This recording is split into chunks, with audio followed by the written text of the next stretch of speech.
360 Info Network, brought to you by the Cleveland Observer. It's a pleasure to be on with you today. As always, we have a great show lined up for you, and we are excited again to announce our partnership with the Cleveland Observer. One of our objectives is to expand our audience, so we'll be doing different kinds of things, more content, new content, things that you may not have heard before, but we don't want to just be about problems. We want to be about solutions. With that, let me welcome to the program our host and the creator of 360 Info Network, Brother Lynn Hampton. Brother Hamptonio. Yeah, welcome. To manipulate history is to manipulate consciousness, and to manipulate consciousness is to manipulate power. Welcome to the show. Great show for you. It's kind of cool out there today. So, hey, wrap up, put on your sweater. Got a couple things going on around the city. They're going to be discussing that SB1 bill that the governor either had signed into law or thinking about it, and dealing with the whole history, teaching history in our high school students, to our high school students. So that's going on about like noon at the East Cleveland Library today. If you want to go down and participate in that, NAACP, some representatives from there is going to be there as well. And then Sister Francis is doing something over at the African History Museum, I think about 4 or 5 o'clock today. You can call and get some information on that as well. I got one of my good friends from over across the pond in water, and he's going to be joining us soon. But we got, again, in our remote studio, we got our good brother Vince Robinson. What's up? Anything new on your side, Vince? Well, actually, yes, we are going to be doing the spoken word at Larchmere Arts next Saturday. We have a dynamic poet. Her name is Kim Essence Hunt Edge. She's going to do a solo exhibition, and she's also going to do a performance, a spoken word performance. So we're looking forward to that. And we also have Miss Gloria Cummings Jones. She'll be doing jazz at Larchmere Arts on the 7th of November. So stay tuned, visit our Facebook page, and you will get all that you need to get about what's happening there. And we will be working feverishly to bring more programming to you and to expand what we're doing at Larchmere Arts. Apparently, we are having some technical difficulties on the radio end of things. I'm going to introduce our guest, and then we will continue to work on that. Ghana has always been home to the diasporan community. The West African nation, even prior to the year of return, has largely attracted diasporan tourists who want to connect with their roots, and rightfully so. It's common knowledge that Ghana, then known as the Gold Coast, served as a transit point during the transatlantic slave trade. Several castles and forts still dotted across the country continue to serve as tourist destinations for diasporans who want to learn more about the places their captured ancestors were held and the conditions they had to endure before they were forcibly transported across the Atlantic to work as slaves between 1515 and the mid-19th century. Outside tourism, the West African nation has in recent times become the destination for diasporans who want to relocate. Some have even settled in, started businesses, and formed their own groups. And besides reconnecting with their roots, some are also giving back to the communities they find themselves in by way of education. It is in this regard that Los Angeles native Jerry Johnson and his Ghanaian wife founded the African Ancestral Wall. That is the subject of our show today. So without any further ado, we'd like to welcome Mr. Jerry Johnson. Jerry? Good morning. Good morning. Had to check the time. I'm always getting a little disoriented. But yeah, good morning, everybody. Yes, we got you. Yeah, we definitely we want to talk about the wall and too, but we also want to speak a little bit about your experiences and what's going on over on the ground in Ghana, and maybe in that west coast of Africa as well, because they're all connected and starting to link up. Seem like from this end, trying to work together and move and push this thing forward. This, I call it this semi-awakening in Africa, that is seem to, if you tune in, you seem to get, other countries really starting to look at what's going on in the Sahel and the youth is really powering up a movement there.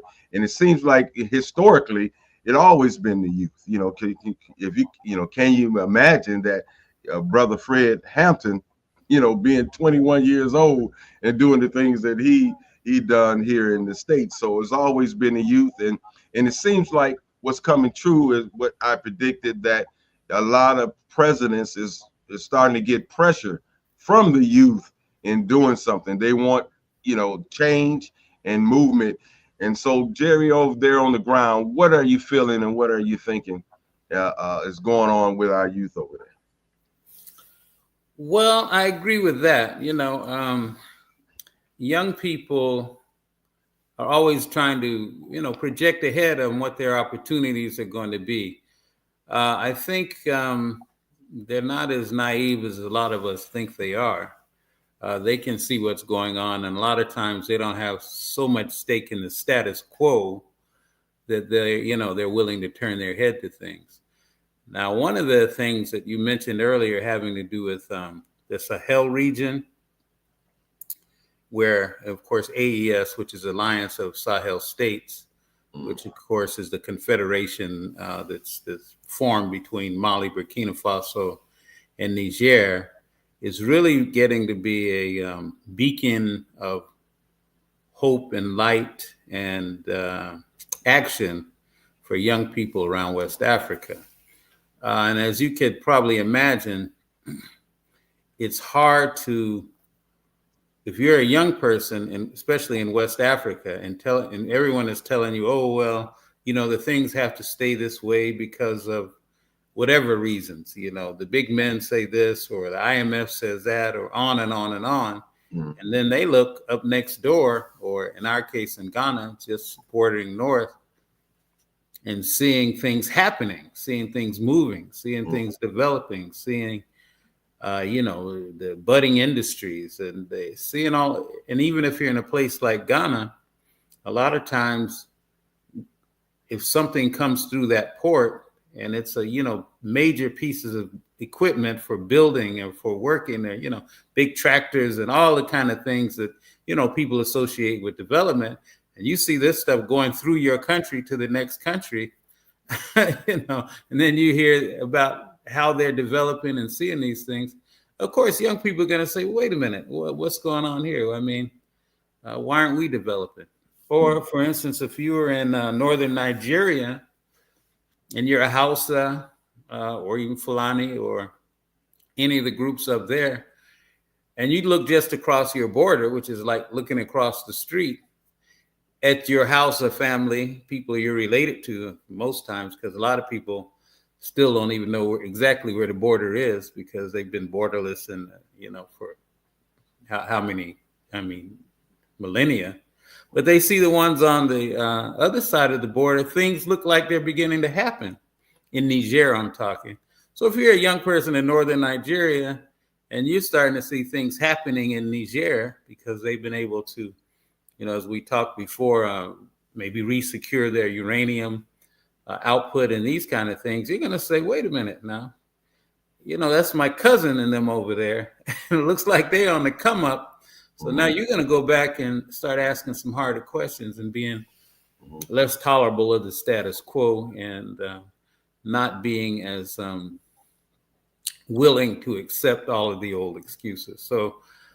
So I think that is why AES, and we can talk about it more later, but is becoming, is going to be a lightning rod.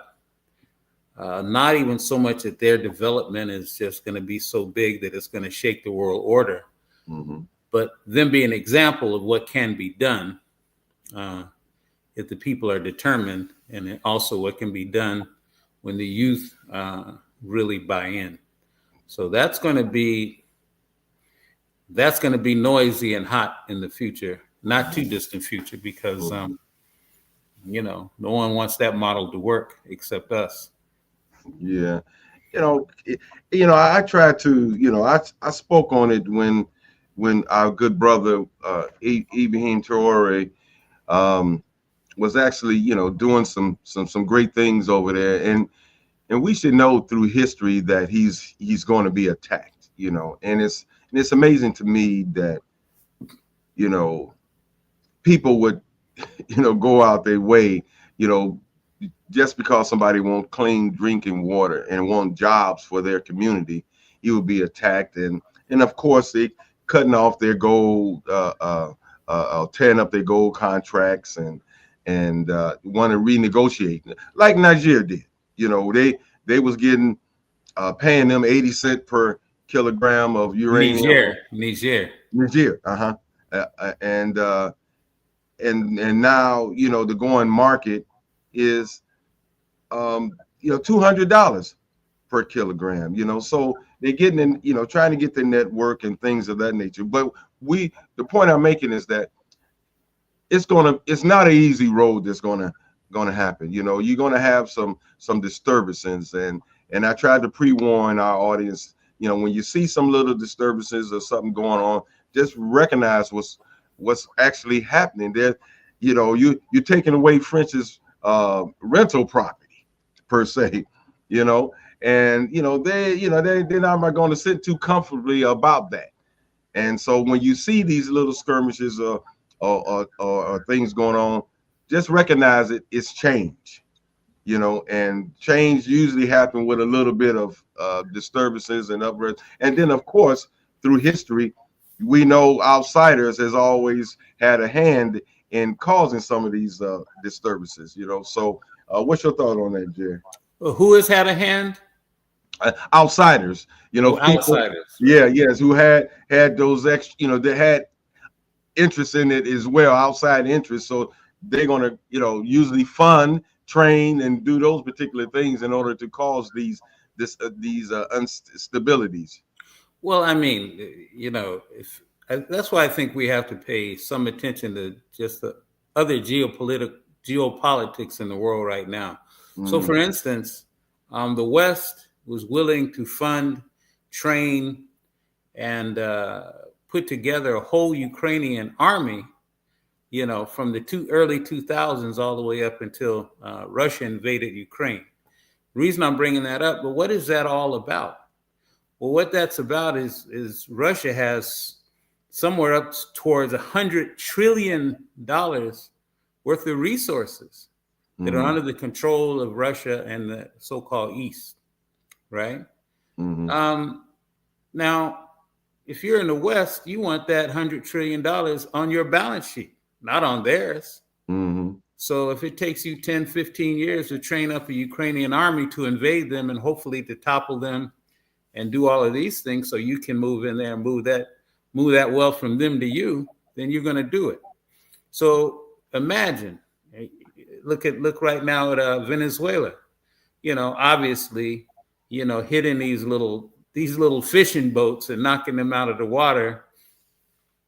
They only have enough, motors to get them a couple hundred miles, and they got to go all the way across the sea to Miami. Obviously, these aren't any major drug boats. What's it about? It's about Venezuela has all of the largest reserve of oil in the world, even more than Saudi Arabia. But right now, that oil and the wealth that it represents is not on the balance sheets of the West. It's on the balance sheets of Venezuela and even probably the Eastern Bloc I call Eastern Bloc, I should say the BRICS bloc, through that mechanism. So you got to get that money on your balance sheet because you, America, are 37 trillion in debt. So how are you going to convince people that you're still viable unless you got all them assets in your hand? Right now, you don't. So these kind of things go on all the time. Iran, why do they want Iran? Is it because they're worried about women walking around with burqas or something? It has nothing to do with it. It has to do with where they are geopolitically in the world, where they're located, not just their oil, which they had a 1953 coup to get their hands on that. But they're worried about where they are, on the Belt Road Initiative for China. Can you go in there and block that? The reason I'm bringing these up is all of this is part of the same story. It's all part of the same tapestry, because when you look at it, what is the whole thing about in, say, Sudan? Well, it's about the gold, right? Right? The Arab Emirates or UAE, are funding one side of the battle in Sudan. to help them get the gold out. Well, why is everyone trying to get the gold out? Because a lot of these currencies are very shaky in the West, starting with the dollar. So people are losing faith in dollars and euros and these kind of things because of their debt, because of their insolvent behavior, so what's happening? They, the West goes in with the UAE, right, to fund the RSF in the Sudan because they're going to help them pull the gold out, which is what they've been doing. Why do they want the gold? Everybody's trying to shore up their economies and their currencies with gold. So, I mean, this is all the same thing. So uranium is just another thing that they want to make sure that they keep on the West balance sheets, because it's been on France, which is part of the West. It's been on that side of the balance sheet and those bankers, and they don't want it to go on the other side. And so they don't want these things to get out. So what's going on in back to Mali, Burkina and Niger, AES, it's really part of the same dynamic, right? They can't afford for all of that gold and everything coming through Burkina Faso and all the rest of the resources. They go into someone else's column because it's been on their column for so long. That's why I said, look at it like a balance sheet, something moving from your balance sheet to someone else's. Well, when it moves to their other person's balance sheet, then, you can't even lend based on your collateral because they got your collateral. So it's all part of the same thing. I think we need to understand it. African people need to understand it in a wider context. So of course, if they're going to, you can almost look at the size of the I don't want to call it resistance, the size and urgency of the attacks, just based on the size of the resources involved. So you got Russia with the trillions. So they're going to say, okay, we got to put billions into Ukraine to see if we can destabilize Russia to get those trillions on our balance sheet. Okay, man, let's look over here at like I said, Venezuela. Okay, that's going to be some trillions.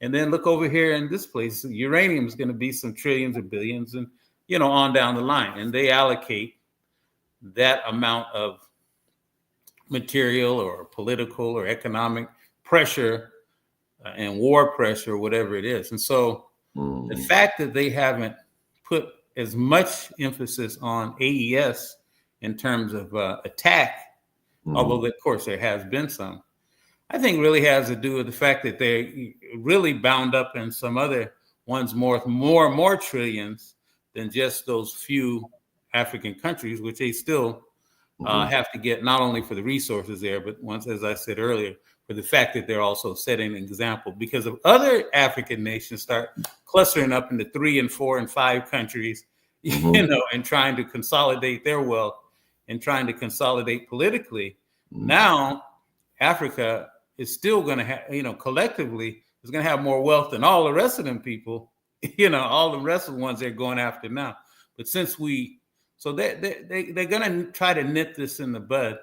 And there's one way to nip it in the bud, and that's through overthrow. And it's coming. Question is, what's in the mind of the people to stymie it? And it's going to be a hell of a fight. Yeah, I think a couple things may happen and take place.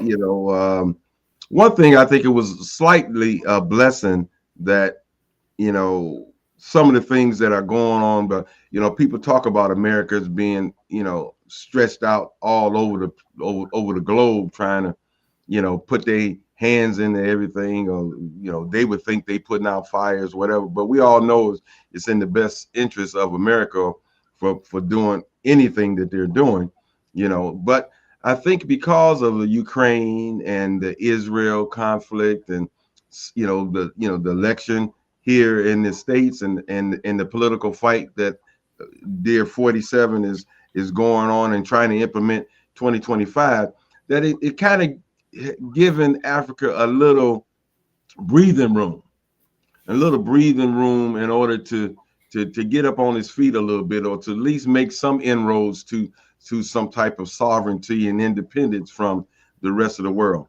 And the second part to that I think may come into play, that may cause Africa to help with this global shift that is going on, is the investment of Russia and China and India, and even Venezuela into Africa. I believe that they would get to the point of protecting their interests, against America. And I mean, just like Cuba and a few other places that Russia, or communists, have communist values and stuff in their particular countries. So I believe we're setting up a wall here, with China, 1.4 billion people, India, 1.4 billion people, Africa, 1.4 billion, and Russia and some places in South America. So I think this global shift is happening right in front of our eyes, and it's going to be a little tumultuous, a little bit in the beginning, but I think that's where we're headed far as this new global shift. Your thoughts, Jerry? Well, I agree that there's definitely a global shift going on. That's why you see so much panic in the West. Mm-hmm. And the thing is that the West is panicking not because they didn't know it was coming. They always knew it was coming. It's like when you're stealing, sooner or later, you're gonna get not just caught, but you're gonna end up having to pay for the damage. It's just that, it was so good to them for so long, they just addicted to it. And now that especially China has come up and Russia is coming up and, India and the rest, the BRICS bloc, which, by the way, is not necessarily trying to turn over the whole financial order of the world. They're just trying to make sure that they have their dominant position in it. So this is something that's been coming a long time. But I'm always a little bit cautious, since I live and spend so much time in Africa, about these alliances. I think that the Chinese and the Indians in Ghana, although maybe at the government level back in China, or maybe even in India, see Africa in some kind of partnership. But the feeling you get dealing with these people on an individual basis is that they don't see you as a partner at all. They just see you as someone else to be exploited. Now, that's at the individual basis. Now, from the national basis, I mean, maybe in Beijing, Xi Jinping is saying, we see these people as our brothers. My point there is we obviously need to be looking at everyone and figuring out how we use what we have, how we deal with them, how we leverage them. But but your faith and trust in people treating you, people with power tend to treat people without power contemptuously. That's just a tendency. I mean, it even goes down to personal relationships. So if the Indian in a place like Ghana knows that his government can talk to your government, and your government in Ghana can make sure that that Indian in Ghana is going to get preferential treatment over even the Ghanaian, then that Indian on the ground is going to talk to you with a certain tone, because he knows he's got a nation with enough juice to influence the rulers in your nation to tamp you down if that's what it comes down to. And these people will not hesitate to use that power. That's why, you have to be very focused on building your own national power. And to the extent that you can leverage other people's investments, and even at some level, if there's some goodwill in there somewhere, maybe you leverage that. And that's what people do. I mean, you look at Pakistan and India, you look at all of these, they leverage global power for their own purposes. We have to do the same. So I'm glad that it's happening in a way that the power is shifting from one to another, but having talked to these people and deal with them regularly, they ain't got no love for you now. Yeah, but Jerry, do you think that you think some of the Africans have learned anything from the past? Do you think that, how it was in slavery, that, you played along with the game and you had, you tried to, survive and things like that, and have them, we start knowing how these people operate. So we played into the game a little bit. So you think our leaders at all learned from their dealings with America, and knowing, because I heard, some conversations about them actually, taking China to task, and saying, okay, yes, we're going to work together, but, these contracts and these things is going to be, in our better interest, because we also got to understand and learn that and know that China don't have any bases nowhere on the planet, and also they in Russia either, and they never colonized anybody before. So you think their approach or attention may be a little different, before we go on the break? Mm-hmm. I think I would say that I think I agree with that. Mm-hmm. But sometimes you have to even ask, people haven't done certain things. Sometimes they weren't even in the position to do certain things. Right. That's why they didn't do it. But in this case, I would like to think, and, looking at their, looking at where they are now, take China, for instance, who's still not trying to expand bases all over there. So maybe they do have a different outlook. So that's why I said our leaders have to have the sophistication and the presence of mind to know that, okay, there may be more flexibility or more room for cooperation here.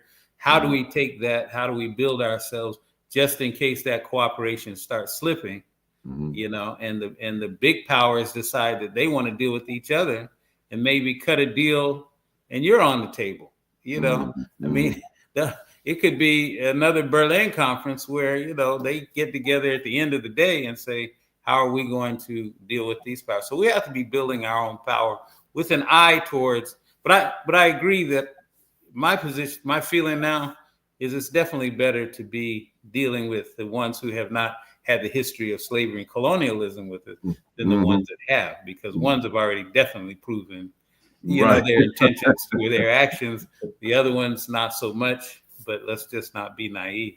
Yes, yeah, absolutely. Yeah. Well, we're going to take a break at this particular time, and for our sponsor, and maybe when we come back, we'll get a chance to talk a little bit about the what's going on with, if people have the fortitude and wanting to tour and go to Ghana, West Africa, to come and see that ancestral wall, and how you think that is going off with the children there. You think you're really getting something out of it, and from the tour groups and the children's that's coming to visit the ancestral wall, do you think you're getting through to them, and you seen any positive growth in reference to them understanding and wanting to know more about their history? So we're going to challenge that and talk about that a little bit when we come back from the break, and bring our good brother Vince in. I'm sure he got some questions as well, and and continue this conversation. Brother V, you're listening to break.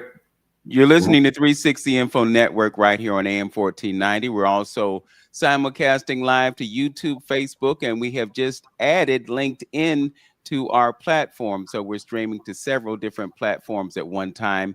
Our guest is Jerry Johnson. He's the founder of the African Ancestral Wall in the Pram Pram, Ghana, which is in the vicinity of Accra. We're going to step away and get this message from the Cleveland Observer, our titled sponsor. We'll be right back. Cleveland has stories worth telling and voices that deserve to be heard. That's why the Cleveland Observer is proud to sponsor 360 Info Network with Vince Robinson and Antonio on AM 1490 WERE, where truth, culture, and conversation come together. Each week, host Vince Robinson and Antonio open the door to powerful discussions, from the arts and community history to the issues shaping our neighborhoods today. And the Cleveland Observer is right there with them, shining a light on the people and movements building a stronger Cleveland. Tune in to 360 Info Network and visit cleobserver.com to read, watch, and share more stories that inform, inspire, and unite our community. Because together, we are Cleveland's voice. Welcome back to 360 Info Network right here on AM 1490 WERE.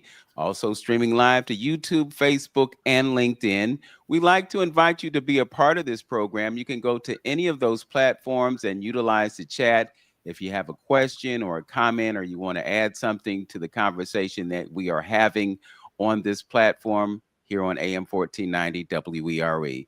Back to you, Antonio. Yes, sir. My good brother. How long? When did you start the wall? And what inspired you to do it?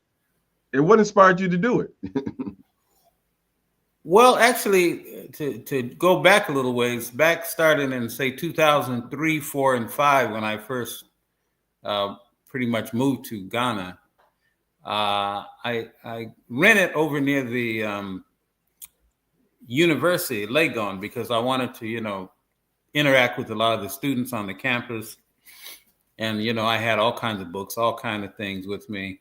And I did that on and off, but I realized really by the time these students get to college level, they drank so much of the neo-colonial educational social Kool-Aid that they were very kind of hard to penetrate, honestly.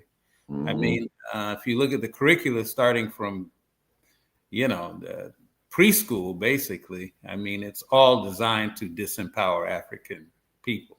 So between that and the religion, or at least the way the religion is propagated, it's all very destructive.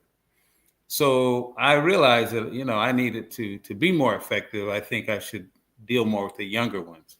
So I started out in Pram Pram, probably, 2006 or 7, dealing with a lot of students in the villages and, talking about African history. And we'd go give little presentations. And I brought books, and I brought, desk and whiteboards, and, filled half containers full of all this kind of stuff.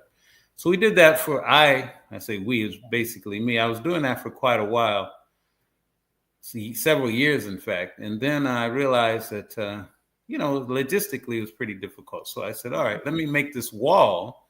That was all the way up into 2017 or so. And then I can just bring the kids in on field trips. And that way I can manage it a lot easier with a lot less running around on my part and, logistics. And that's what we've been doing. Mm-hmm. And that works a little better because when the students come, they're a little bit more disciplined, because the principal had to get the money to get together to get the transportation to get there. So when they get there, they're like, no, y'all going to pay attention to this. Plus the children, when they see the big, large drawings, that's engaging to them. Mm-hmm. So it really works well. I haven't done quite as much this year. Part of the travel, we've been working on trying to finish that big library structure we've been working on, which is really getting close. But yeah, that's how I got the idea, and it works. It works very well. Before the break, you were mentioning, how do you know whether or not these kind of things are having an impact? Because sometimes, you get 100 students and they come through and you show them all of the 92 drawings. You talk to them afterwards. We go upstairs and talk. Even sometimes, the second floor of the library complex, we can talk up there. But, then they're gone, and sometimes you ask yourself, well, because basically all we're trying to do is give exposure, plant a seed. So someone somewhere else, when they hear something else about African history, African struggle, African brilliance, African leadership, African everything, social, political, and everything else, they heard that something before, because the way it is now, they can go their whole time without hearing anything. I mean, that's how thoroughly debased the colonial education system is in these places. Now, you're going to learn everything about the Queen of England and on, but you're not going to know anything about your people, especially beyond your very narrow surroundings. So just this one little anecdote is that every now and then something makes you feel good. I was somewhere getting some coffee. Some lady walked in with their children, and they started looking at me and smiling and saying, "Oh, he's." So I just figured they must have been through the ancestral wall. Like, of course, I don't remember all the kids. So the one girl said, "Oh yeah, we came to your place with our school," and the mother evidently had been there with them. I didn't recognize her because it'd been some years. And then she started saying, "Oh, how my children," and it got them to be interested in this thing. And we got this book and on and on. And so they were so excited. And I was like, "Well, that's really nice." Mm-hmm. So the girl was about 11, but she said she was about 8 when she came. So I asked her, so I was feeling good about that. She was walking away. So I said, "Well, I have one more question." So I asked her, "Who on the wall do you remember the most, or who made the biggest impact?" Mm-hmm. And she was thinking, she said, "There's a girl from Haiti." Now, she didn't remember her name, but the girl is Zabeth, Zabeth. You can find very little about her in history. And she was just a girl who just starting around 9 years old, ran off the plantation, the French plantation in Haiti. And they caught her and they abused her and they beat her, brought her back. As soon as she got a chance, she ran again. And, she's just this incorrigible. So she just kept trying to escape no matter what they did to her. And finally died as a result of one of the later, escapes. So I said, "Oh," so she just remembered that story so well, but she didn't know the name. And I said, I said the name. She said, "Oh yeah, that's it." So I thought about it. I said, what did you learn from that?" And her and her little sisters are all standing there, and mother's looking at her, and the girl said, "I learned that Black people should never, ever, ever, ever, ever give up." I said, "Okay." And then she went on. So you know what I mean? I said, every now and then you get this little bits of feedback and you go, okay, this is, and that was just in that one thing. So you never know which of the children, could be some that don't even look like they're paying that close attention, are getting something through osmosis, and then somewhere down the line, they do something. We need to systematize these things, I say we should have an ancestral wall in every region of the country, or in every state on the continent, or wherever. There's certainly some that could even go across borders, so the children can understand, the artificialness of the borders that somebody else created for them 100 years ago, though they've been there thousands of years. These kinds of things. So we have a lot of work to do, but that's why we're doing it. And everyone always wants to charge. Why don't you charge the children? Why don't you charge the schools? Why don't you charge the tourists? I said, we can't be charging for the work we're supposed to have been doing for free all of this time. I mean, it's not a commercial enterprise. That's when you were asking me a little earlier, someone, is these things profitable? The answer is, if you're in it for the profit, you're in trouble. Yes. The profit is how you see it. So to me, it's highly profitable. That was a conversation that we were having prior to coming on the air, and I was asking about the restaurant, because I know that restaurants generally operate on a very thin profit margin. But I think what you're talking about speaks to the importance of educating our young people about history, and the fact that an 8-year-old child could look at that image and draw the conclusion that she drew based on 3 years later. 3 years later, have that still as a part of her consciousness. It just speaks to the hunger that our children have. They want to know. I can remember being a student myself and looking in the history book and not seeing us. And I'm like, well, where are we at? Right. Because we want to know. It's part of our identity, and we want to understand ourselves in relation to the world context. So I applaud you for what you're doing. I know that there are other places. I'm thinking specifically of Mabel's Table there in Cape Coast. Cape Coast, right. Yeah, I visited there a few years back, and I know that there was a portion of a wall in the restaurant area where there were historical figures. And then I remember traveling through Ghana, and we went to another place, and there were walls that had historical figures. So it is something that is gaining traction, but what you're doing there in Pram Pram is so important, and I'm just glad to see that so many people are getting a benefit from it. It's one of those things that you can't necessarily get a measurable impact. I don't know if you count how many people come, and you definitely can't count the minds of the people who have been affected by what they've seen, but you know that it is having an impact. And I think it's probably one of those things that the ancestors bring to us to keep them alive. So as people see these things and they say the names and they see the images, then it just continues to perpetuate their legacy. So kudos to you for that.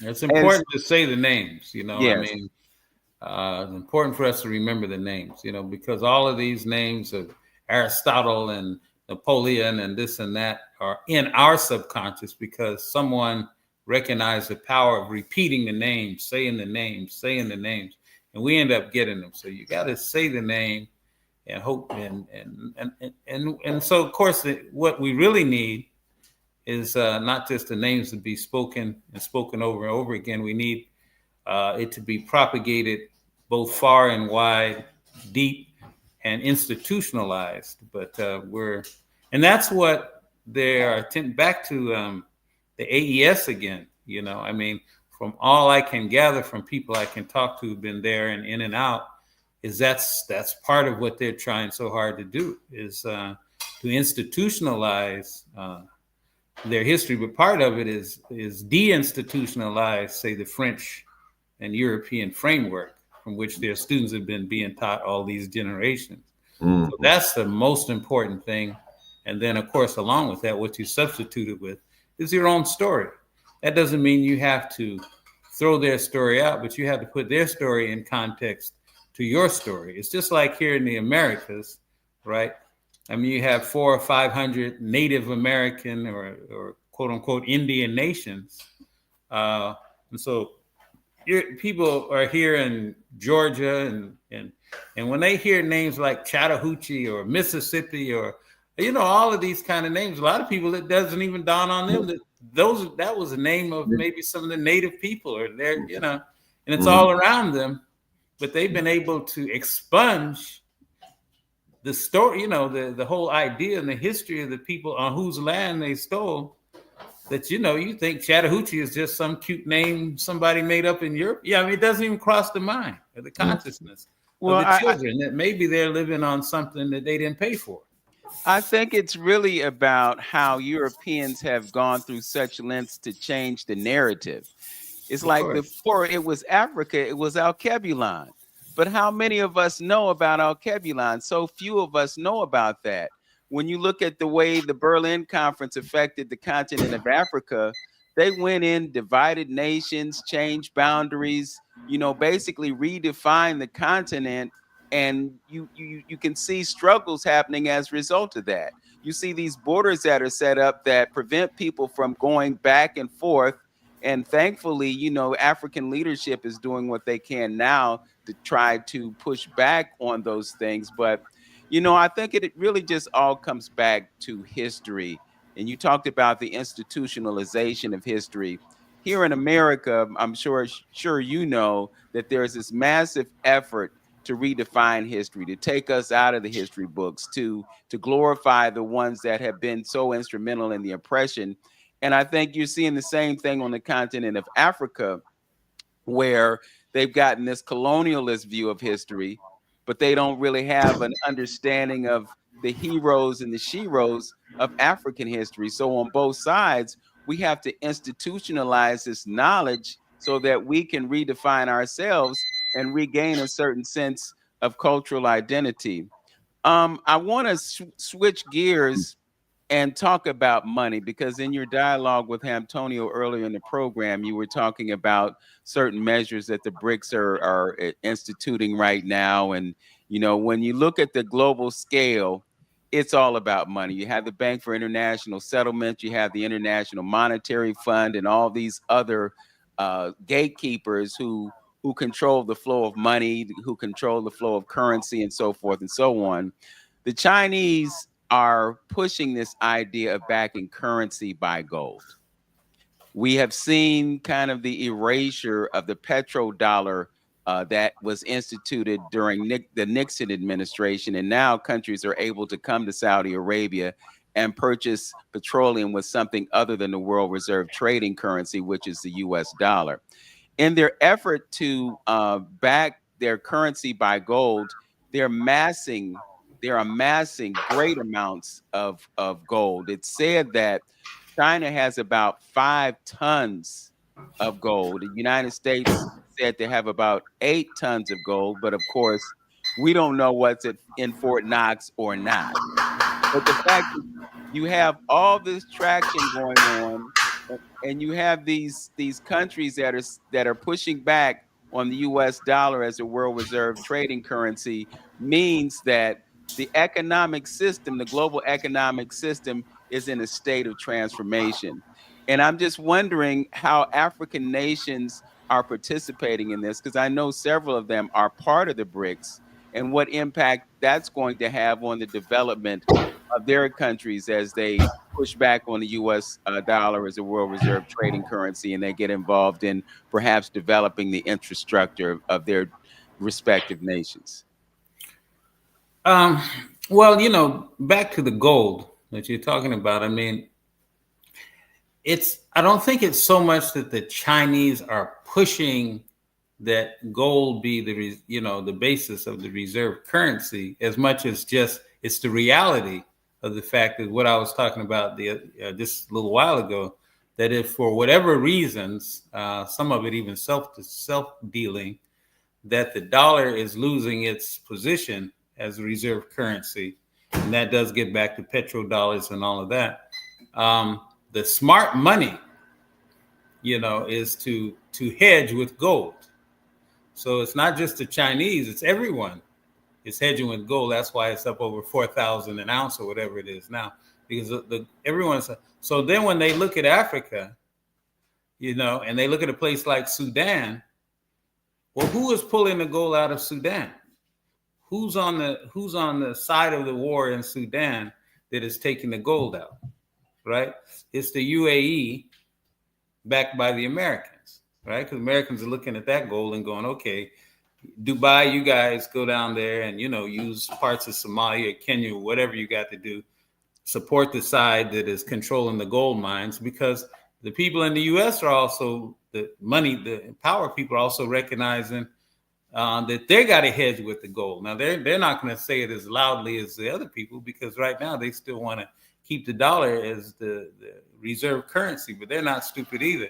They're trying to make sure they can get hold and control of all of the gold that they can, So now back to the countries in Africa, once again, I mean, who is mining the gold in Ghana illegally? The Chinese. Now they mining that gold so they can put it in a Ghana gold currency reserve so that Ghana currency will be backed and strong. Of course not. They're mining that gold for Chinese wealth and to back the yuan or whatever else it is. If they got to use African gold and their gold and everybody else's gold, however they can get it out of there to back their currency vis-a-vis the dollar, then that's what they'll do. And you know what I'm saying? And so they're not looking and going, okay, Ghanaians, you guys, hey, look, keep your gold where you are and develop it and protect it. We'll help you protect it because you need it. So you're going to need it to back your currency. No, we're going to take it out to our place because we're going to use it to back, whatever means of transaction, non-dollar means of transaction are in the future. That's why I say you have to be very careful. You have to watch what people do, not what they say. Mm-hmm. You see, and so whether in your Burkina or anywhere else, you just have to, I think I may have used this analogy before, if you've ever played football and you ever had to, if you're in the backfield and you have to watch a receiver or somebody going out, they always tell you don't watch their shoulders, watch their hips. Because the hips is where the body is going. They can do all this head fake, shoulders everywhere, but they're going to go where the hips are going. So all of these people, watch the hips. Mm-hmm. If they dig in your country, do galamsey, suck gold out of your country and send it back to their countries. Mm-hmm. The last thing that they're worried about is solidifying your currency, right? Now, they may later on say, okay, well, we have yen back, gold back yuan, gold back this or that, more than there are gold back dollars and euros. And then therefore, from African standpoint, we've got to figure out how to line up to what they're doing. But it's our currency is part of what's empowering. Our gold is part of what's empowering their currency. And then we have to go back to them and say, are they going to treat us right? I hope they treat us better than the other ones did. And, we got to go through all these talks about who colonized us when and all of that. Well, that's all fine. But on the ground, they're taking your stuff. And we're hoping they're going to treat you better after they stole your gold than the last guy. Maybe, maybe not. But the real question should be, how are you organizing your power to either stop all of it, or if you're going to do it under conditions that are empowering you. For sure. And that's a tricky game. That's not an easy thing. It sounds easy, but it's not. I mean, you look at people like the Turks. I mean, there are masses that play in both sides of the field.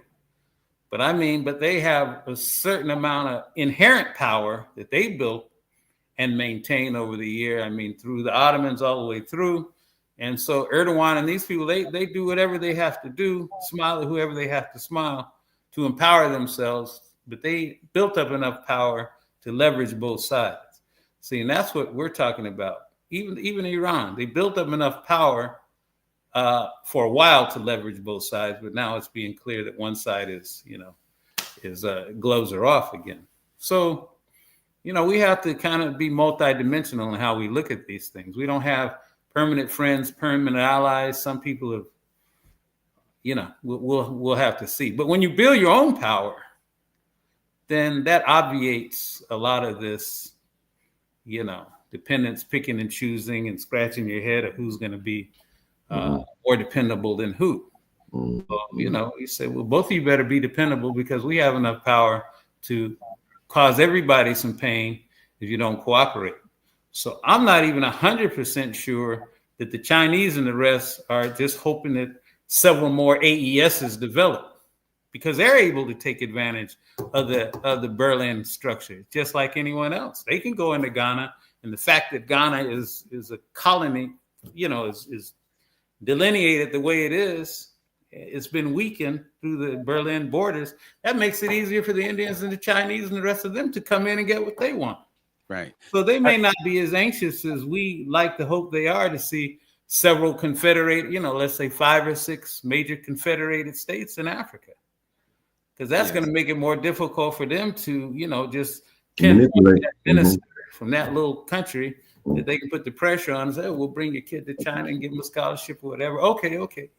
It's getting harder to bribe confederated states who have their own agenda. Right. Jerry, we had to be thinking that way. We're coming up close to the top of the hour, and we're going to have to transition into our online platform. But this burning question is in my mind right now, and that is about the fact that we have the gold, and they say whoever has the gold makes the rules.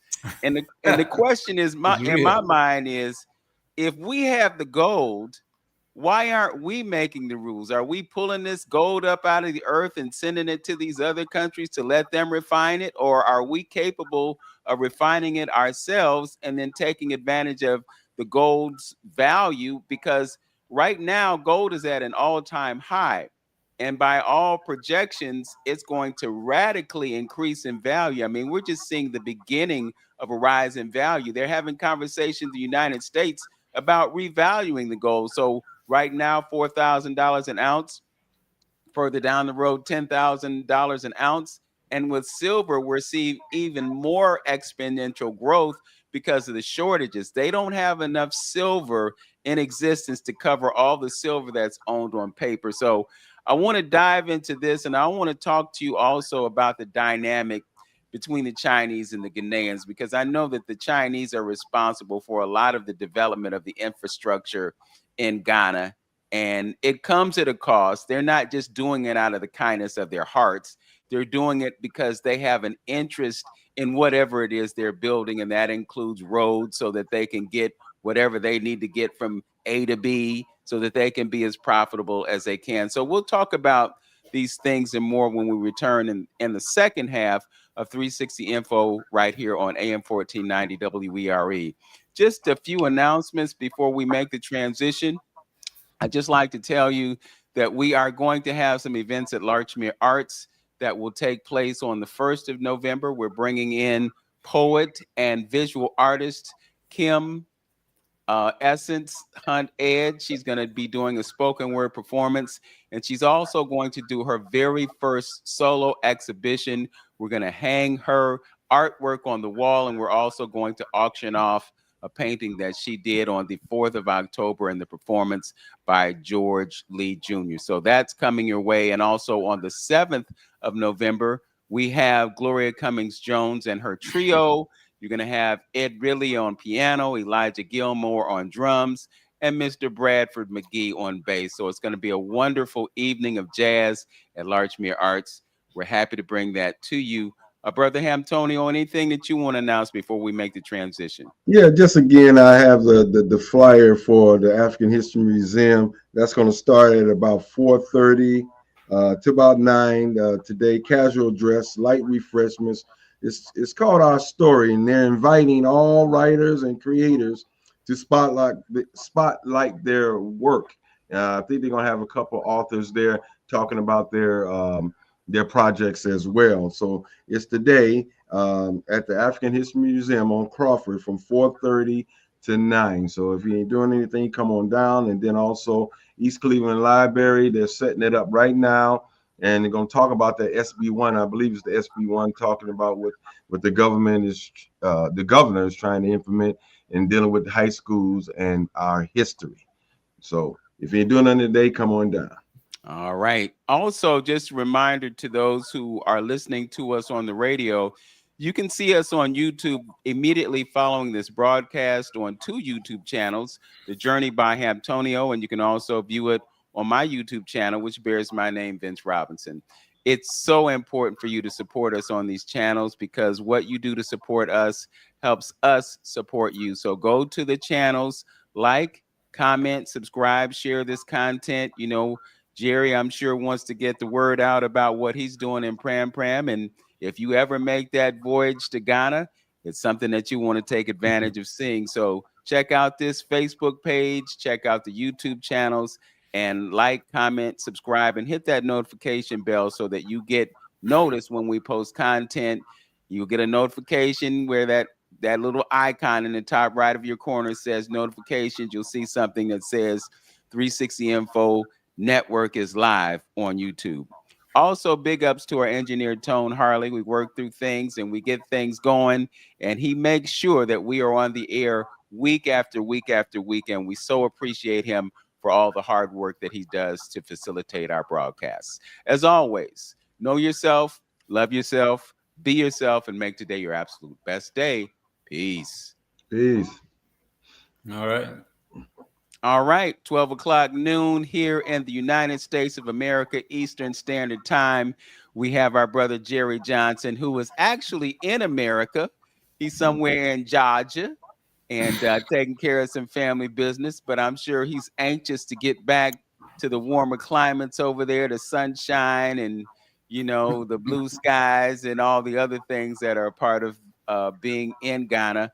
Takoradi, I believe, is one of the places that you have established, but you know, you spend time there in Pram Pram, and you're taking care of the Ancestral Wall, and we've talked about the value of that to those who visit Ghana and to those who are there. So we'd like to continue the discussion.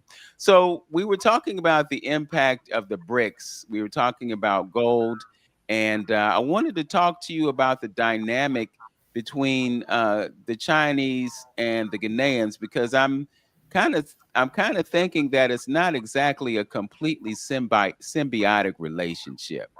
How are the Ghanaians perceiving the presence of the Chinese in their country? How do they deal with it?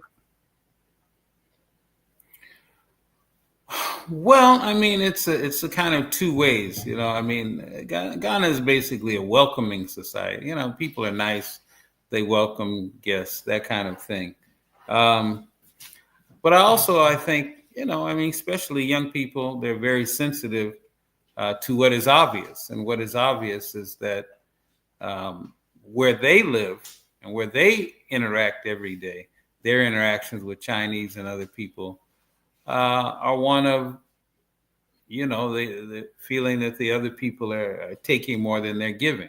Mm-hmm. So last time we were mentioning the Galamsey. Galamsey is what they call the illegal gold mining, and just a lot of other things. Now, at the same time, when they see certain development, maybe they're working on a railroad that's going up the country, or even the Japanese who worked on something. Of course, you don't see them much, but I mean, they funded one of the major intersection overheads at right there at Tema off the main motorway.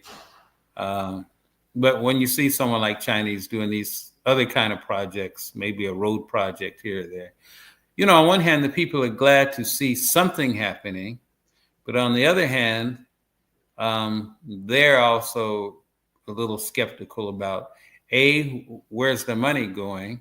Because if you bring Chinese, sometimes there'll even be some Chinese workers, not that many, but certainly managers and everything. So you think about it, you say, okay, now the Chinese loaned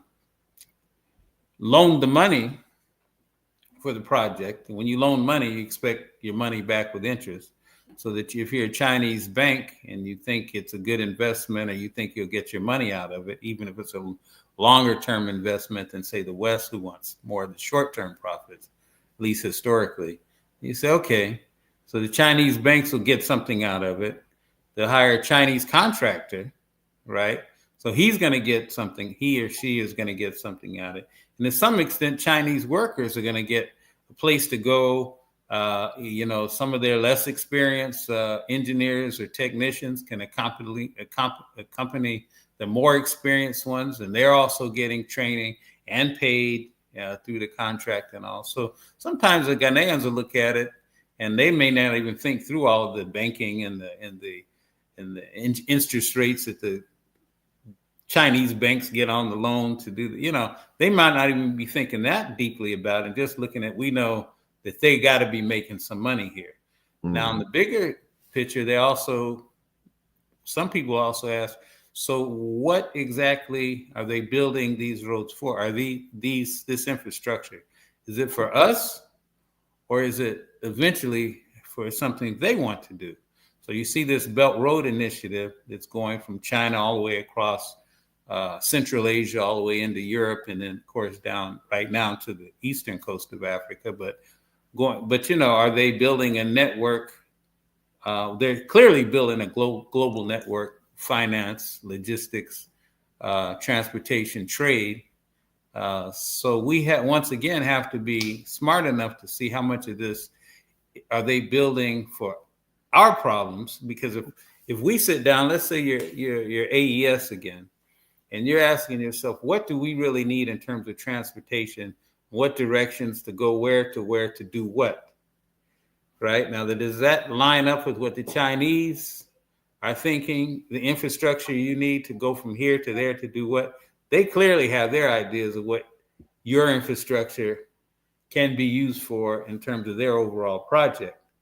Now, to the extent that these things overlap, okay, but who is really making the decisions even about the infrastructure? Now, there's some cases where I'm sure, I was talking to someone about Jamaica. I don't know anything about Jamaica proper, but I guess there's always been a north-south issue of going from north to south, conveniently and safely and all of that. And I guess the Chinese have been in on building, I guess it's a major road from north to south. Okay, now that's something in Jamaica. Maybe the people always said they need it, they want it, and here the Chinese are doing it. Now the Chinese may be doing it, and they're looking, okay, here's some benefit for us, the Chinese, to get something in and out of Jamaica, if it's nothing but finished goods. Right. But maybe it's more beneficial for the Jamaicans, and they look at the thing and say it's more of a goodwill project. But even a goodwill project, to some extent, a lot of times is still attached to long-term commercial and power dynamics. So, so nothing is crystal clear. I was told by someone that even some of the some of the railroads and the rail cars and just the whole system in some parts of East Africa, like Ethiopia and some that the Chinese are doing, are not necessarily the Chinese good stuff. You know what I mean? So it says they have these older trains and these things that they built. I don't know if they decommissioned or built and decided, we can't use these because they're doing prototypes of 600-mile-an-hour trains over there now, and certainly 300 and 400 mile an hour already deployed, from what I understand. I mean, I haven't been to China for a long, long time. So they're doing all that. So as far as we know, that this surplus stuff that's just not fitting in their modern infrastructure, and you give it to Ethiopia, Kenya, someone, and it's still good, quote unquote, good enough for them and useful for us when we want to get something from the hinterlands to the coast to feed our overall trade mission. Now, if we get a little better break off, a little better deal for that than we would have gotten from the French or the British or the Americans, I guess that's better than nothing. But we have to be the ones who decide what is the deal we want. You understand? We may look at that stuff and say, you know what? That's nice. Thanks for the change. But we have a program in place across. That's why it's important to get away from these borders, because you got to build enough to have, what they call economies of scale. You know what I mean? There's several countries that are designated countries today. We have to look and say what geography makes sense to us. Maybe the first step is erasing some of the borders. Maybe the next thing is you're going to have to redraw some of the borders until we can get to the next phase. But it's got to be something that's with our industry and our infrastructure in mind. And if it does work well with something else that the global folks are doing, well, maybe we can consider that, as long as it's going to be a relationship that's not exploitive. Unfortunately, part of making sure you don't have a relationship that is not exploitive is to build your own power.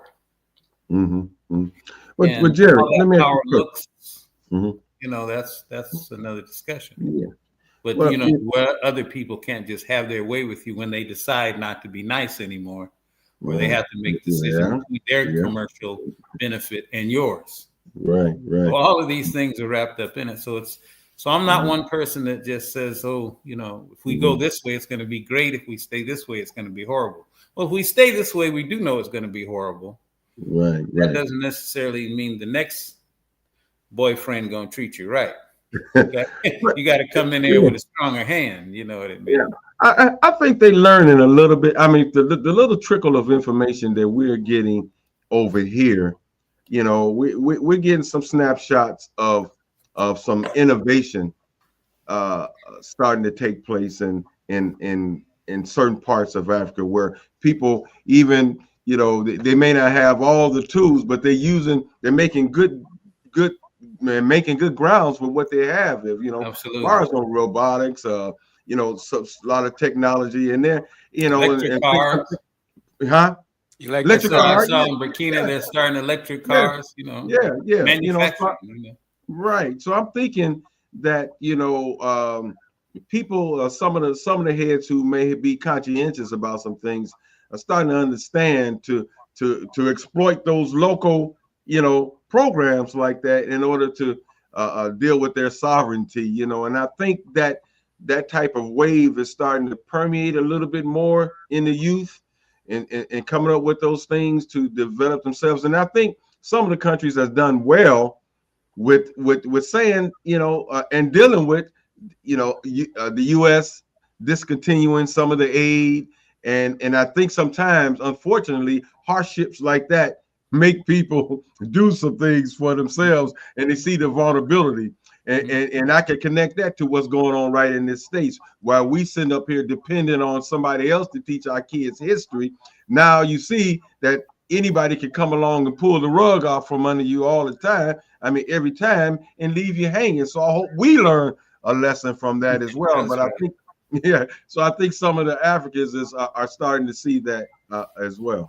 Yeah, let me just say, once again, I don't want to give this impression that, this sort of, we're in trouble, and we're just dependent and we can't.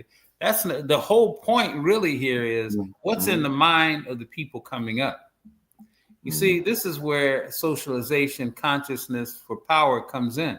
Because if we are socializing our youngsters coming up to say it is normal to be sovereign, no matter who it is, Chinese, Australians, Americans, Canadians, or German, doesn't matter. The normal state of our affairs should be sovereignty. It should be enough power to make sure other people don't have their way with us to our disadvantage. If we come up with that mindset, then all of the mechanics on how we are going to play one versus the other are going to be, that's going to be our business. They're going to even be successful because we have the mindset that what we're reaching for is sovereignty. That's why the education socialization process is something, because you don't know what kind of techniques these young people are going to come up to guarantee their sovereignty. We're sitting there going, well, don't fall for this, don't fall for that. But if we train them on the right intentions, they're going to come up with the solutions and stuff we ain't even thought about, you know, because technology, they get it. I mean, they understand the communications, you know, they'll come up with something that us three sitting around couldn't even have dreamed of. So our job is to put the intent inside of them. Motivation. Their job will be as things develop if they have that intent. It's just like anything else. If you say, I intend to be a surgeon, and that's your intention. I mean, that's what I'm going to do. And you know that at 14 years old. Don't you know you're going to be a surgeon? They're going to say, well, wait a minute, you don't have no money. You can't get no scholarship. You know, so-and-so, you're in the wrong place. You didn't go to the right school. But you're going to figure out how to do that. If that's what you absolutely But Jerry, don't that inspiration and motivation got to come from somewhere? And so how do we get that motivation, that inspiration? Because I always felt when we talked about earlier, you feel better about yourself, you do better about yourself. That's the importance of your wall right there. And our listeners got to understand, and you made a good valid point, and it needs to be, you know, talked about more about the Africans' education on their own history. We have to understand over here in the States that they have not been taught their history. So with me, before we even, you know, deal with even with finances, you know, because the old saying said, "Fool and money soon depart," right? So my point is attacking our people right here mentally first, you know, and then making them feel better about it. So they have no reason to feel inferior to anything and anybody. And I think that's the first part of that motivation and inspiration of restoring, you know, who you are and what you are. And I think through that, you know, it's almost like the last poet say, what did it say? Free the mind and the behind will follow. So that's why I think about that. Yeah, was that the last poet or was that Funkadelic? Maybe both. Anyway, but you know, a key word that you keep saying, which I think is the key to all of it, is use feeling. How do you feel? You know, I mean, look, feeling drives everything. How do you feel? What makes you feel a certain way? You know, advertisers tell you all the time, you know, you don't have the money in your pocket, but then they put that Cadillac or that ad on there and they got the brother, he's looking good, going through the city lights on his way to a concert, beautiful sister on his arm. And they say, you made it. So now so-and-so. Now you know, and they know you don't have the money. But your feeling, you know, they're appealing to your feelings. How do you feel? Because that's what's going to motivate you, even if the thing don't make sense. So feeling is what it's really about. This is an affair of the heart. So what we're talking about is so who's going to capture your heart first? You see, I'm always invited to Christmas programs and all of this kind of stuff, you know, in Ghana for the kids. And it never fails. I mean, I get several of these kind of invitations at the end of the year from different schools that maybe have come through. And it never fails. You know, they do the whole nativity scene, and they have children from 2 years old all the way up to, you know, 15, you know, and doing different things, you know, in these scenes. And it never fails at the end. The climax of the whole thing is, all these beautiful Black children doing all of this whole nativity scene, the three kings. And then every time at the end, Mary comes out with all of these blankets. This beautiful young Black girl might be 7 years old. And then they unswaddle the baby. And here's this big pink head. No. Jesus, every time I see it, even now, it startles me. Oh, what the hell was that? But you see, you got all these little 2, 3, 4-year-olds, and that's God's son. You get me? Yeah. Now, these people are feeling that. They're not just seeing it; they feeling it. You know what I mean? It's like, wow, that's God's son. And okay, so it's just doing incalculable damage to the psyche and the confidence and even the ethical, moral positioning of our young people at a very young age. Now they get to, what I was mentioning before, 18, 19, 20, 21, and they're the University of Legon. And they were hit with that at 2 and 3 and 4 and 5 and 6 and 7. And now here you come in saying, this is who Africans are, and here's what we've done. They're like, yeah, even if they can process the information, their hearts won't agree. And if their hearts don't agree, they're not going to take the action necessary to be sovereign because they don't have the confidence, and at some deeper level, don't even feel deserving. So when you're trying to, you mentioned the word re-socialize. If you got to re-socialize, you're almost too late. That means somebody else has laid the foundation. Now you're trying to break the foundation up and put a new one on it.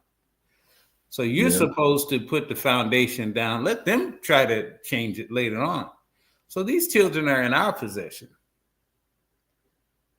So before he sees that, before that 3-year-old sees or 2-year-old sees that little pink head pop out as the son of God among all sea of Black people in the middle of Africa,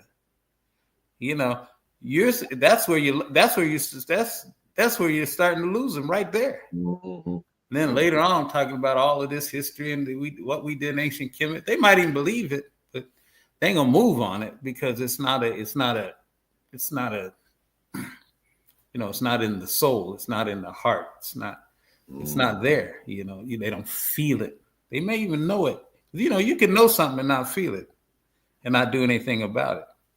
You can know your child is using drugs, but your feeling for that child and this and that make you rationalize. And at the end, you might not even do anything, because of your feelings as opposed to your knowledge. You start making excuses. Well, I think he was with the other guy and that roach clip in his pocket because he borrowed the other guy's jacket. You'd be making up all kinds of things because of how you feel about your child, but you know better. Now this goes to everything. So we got African people even now in America who know better, but their feelings won't allow them to move one way or another. And that's what by the way, a lot of what I'm seeing while I'm here, which is this is really quite disturbing. Because our people here seem like, well, I tell you what one guy told me, because, I tend to talk to brothers when I see people, but especially some of these brothers moving around. Guy's like 40 years old, got some good stuff going for himself. And I was asking him about, since I've been here, a couple of friends have taken me to nice restaurants, which I wouldn't have spent my money on, but they wanted to go and show me. I said, okay, cool. And all of these expensive restaurants, I'm in Atlanta now, just full of Black folk. You know what I mean? I'm not going to name any of them, but I mean just full of Black folks. We don't own them now. They own them. And we dropping grand theft dough in these places, spending money like 90 going north with no ownership, no potential of ownership, and proud to be in there getting pimped. So I'm asking the brother, so what's really going on? Why is, and he said something to me that I had to think about. He says, well, a lot of people had just decided we just ain't gonna get it. Just gave in, huh? And so we might as well party like it's 1999. Enjoy what we got. You know, I went to this little park right around here from the corner. You know, and there's a lot of brothers over there playing. There was a softball thing they were playing. I'm not gonna say what part of the town it was in, but it wasn't right in the middle of the hood. And man, I tell you, I've seen so many Mercedes and BMWs and Porsche SUV stuff I never even knew they had. I guess I said I don't know why I didn't know they had. But you know, all of this stuff at the park with these black folks that got, you know, I don't know what their money is, but all I got to do is look at the statistics in Atlanta and know that we ain't rocking like that. You know, where we all just rolling around, you know what I mean? We ain't got, you know, we don't have proportional wealth in Atlanta, but we got overrepresented in luxury cars and restaurant expenditures and whatever per capita, you know, relative to our wealth and income. So what the hell is going on? And that's what it is. It's kind of like, well, you know, we ain't gonna get it. So we may as well get what we can get right now. And, you know, that's the popular thing, you know, get it while the getting is good and just look the part. Well, that means you haven't been socialized for power at all. Because you're consuming to make you feel better, you know, about your situation of powerlessness. Well, you're in deep crap when you get to that point. Yeah. So we're trying to obviate, we're trying to stop that. But you're not going to go to that brother in the restaurant who's just laid down all of that money and waiting for the valet to pull his Mercedes up when he got $100,000 in debt, you know, in the back of his head, and talk to him about the things we talking about. He's like, brother, that train left the station. You know, I'm just going to pay this credit card bill and I'm going to be up at that next nice restaurant, at that next nice concert, looking good in my car with my girl. And that's the way it is. Please don't talk to me about all the rest of that stuff, because I ain't feeling it. Right. I ain't feeling it. If I could speak to that, Brother Jerry, I think it speaks to the differences in the way African Americans deal with money as opposed to how others deal with it. Because if you look at other aspects of culture within the culture, you know, certain families, they'll pool their resources. They'll get that 2-family home and then rent out part of it and let the tenants pay the mortgage. And then while they're saving money, they save up enough money to acquire another property. And before you know it, 4 or 5 years have gone by, you know. So it's not necessarily about instant gratification. It's about making the sacrifices in order to build wealth. The problem with us is that as soon as we get the money, we spend it. And just as you indicated, we spend it to make ourselves feel better. We purchase self-esteem when we buy those $300 sneakers and we drive that, you know, $100,000, $150,000 car. So, and you know, the oppressors realized this because way back in the 60s, they had campaigns and they were talking about us being the consumers that we are. So we're actually the greatest consumers that this country has ever had and continues to have. And that speaks to the fact that we have to change our mindset around economics so that we can look at developing wealth and not just acquiring debt for the purpose of self-esteem. That's a problem that we have had historically. Yeah, but you know, I find that discussion to me gets way oversimplified. Not that you oversimplified it, but you know, it's like we're attacking this thing sometimes at the you know, at the symptom level, right? We talk about recycling black dollars. Look, I've been involved with all of this. I mean, I know if you name the person, I can tell you when they started talking about it or if they're even still alive. But these discussions are they're important, but they don't get at the root of the matter. You just talked about these things we do to make ourselves feel better. And so we start making these irrational spending choices to make ourselves feel better. Well, the reason we got to make ourselves feel better is somebody's already stomped a hole in our soul, right? There's a hole in our soul. and we're trying to fill it with something. Mm-hmm.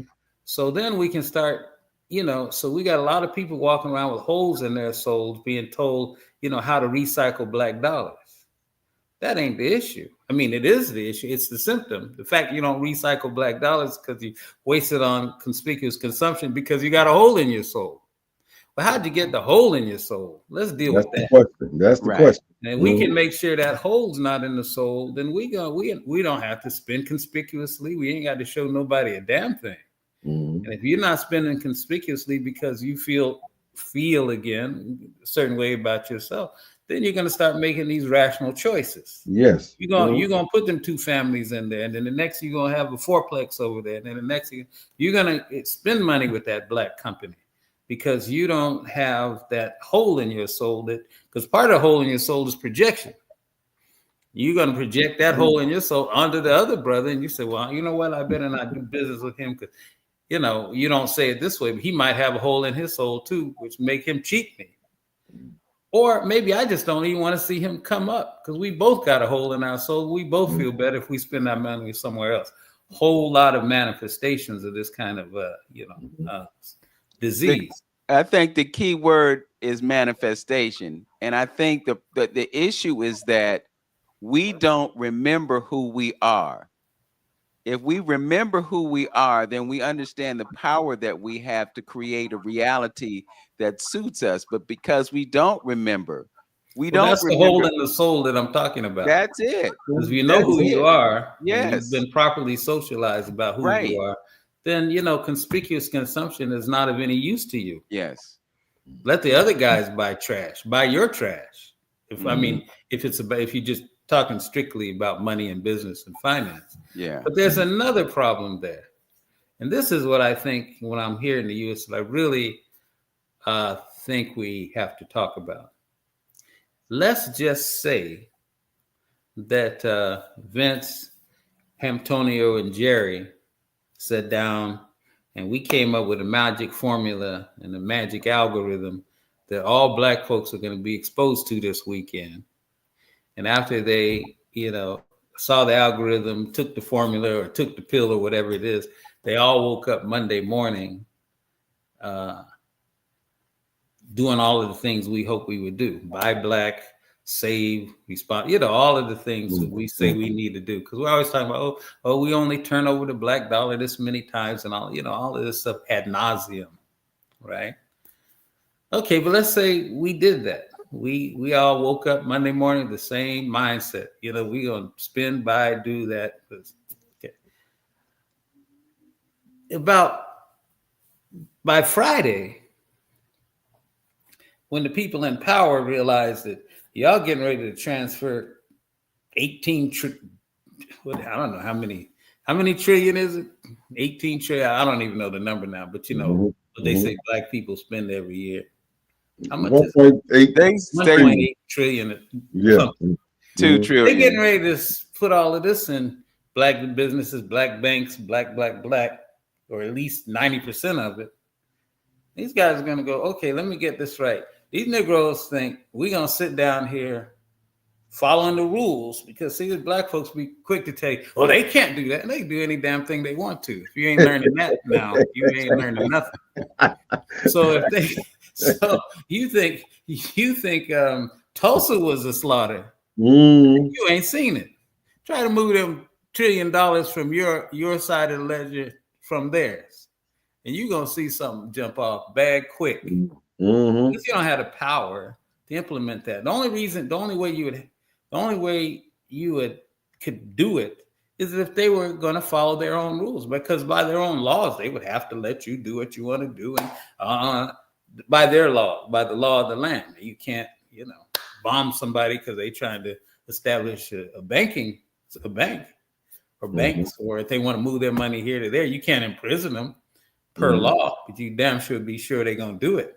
Because they're not hardly letting you look. These guys are bombing fishermen off the coast of Venezuela, pretending they got something to do with drugs. Yeah, what make you think they're going to sit there and let all y'all sit up and do it? It ain't going to happen. The reason it doesn't come up is because we ain't had that pill or that algorithm to even approach the issue. But if for some magical reason we did, you're going to find out what power really looks like.